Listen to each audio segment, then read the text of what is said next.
Hi, Van. Yes. Yes. Hey. So, Van, you and I have been talking all night. So, what do you want to say?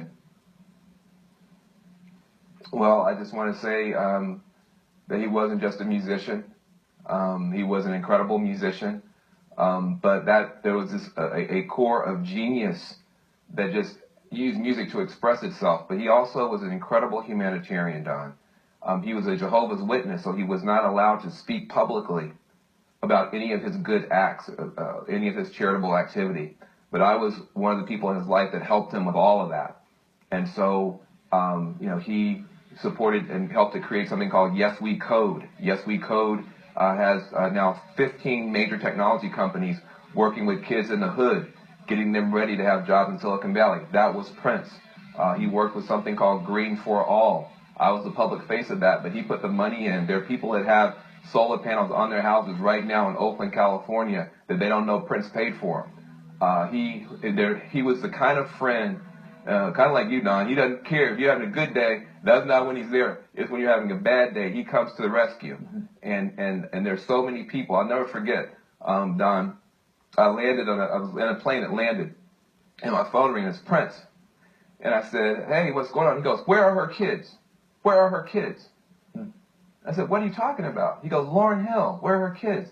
He had found out that Lauryn had gotten in some trouble, and the first thing he wanted to know is, where are her kids and what can we do to help? Now, this is just how he was. I guarantee you, anybody struggling anywhere in the world, he was sending checks, he was making phone calls, but he did not want it to be known publicly, and he did not want us to say it, but I'm going to say it. Because the world needs to know that it wasn't just the music. The music was one way he tried to help the world, but he was helping every single day of his life. Van, as a friend and a loved one, what are you guys dealing with today? Just guilt. Feeling like, what could we have done? What happened?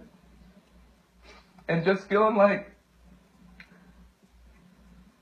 now people will start talking and you'll start hearing. He was such a private person. The people in the inner circle, nobody got on TV and said anything. In fact, if you got on TV bragging about Prince, you ain't gonna know Prince tomorrow because he doesn't like that. So now you're gonna hear all these people coming out. Oh, he mentored me. He helped me. Like I said, he was there for us when we were down. When I left the White House, he was the first person to call. Al Gore called me and he called me. And he said, come over. He had me come to his house, Don. And he sat me down. I was just feeling so low. And he looked at me and he said, why are you so sad? I said, well, because I had this great job. I was working in the White House. I was doing good things. He said, you're going to do good things again. He said, let me tell you what you do, man. He said, go to Jerusalem. Stay there for 2 weeks and pray. He said, then when you come back, sit down and give me a blank piece of paper and you write on it everything that you want to do that you think will help the community. And I will help you do it. Okay?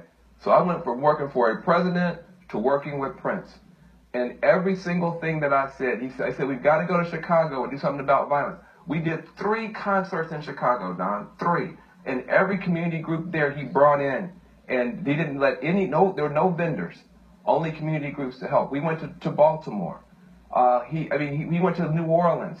There's so many things that he did. Those concerts that he was doing were a cover for him to be able to go into cities and help organizations and help leaders and touch people. And I want people to understand now, and all the rest of us, quit talking just about the music. Everybody that's been on this whole thing knows his humanitarian part as well and how many people he's helped. And I know that we're not supposed to talk about it, but it's important that people know when you make it to his level, he said, I don't need any more attention. But I can't be in this world and see this much pain and suffering and not do something. Don't give me the credit. Don't give me the glory. But he pushed all of us to do more, and we all did more. And I want him to be known for that, too. And he was. Thank you for that, Van.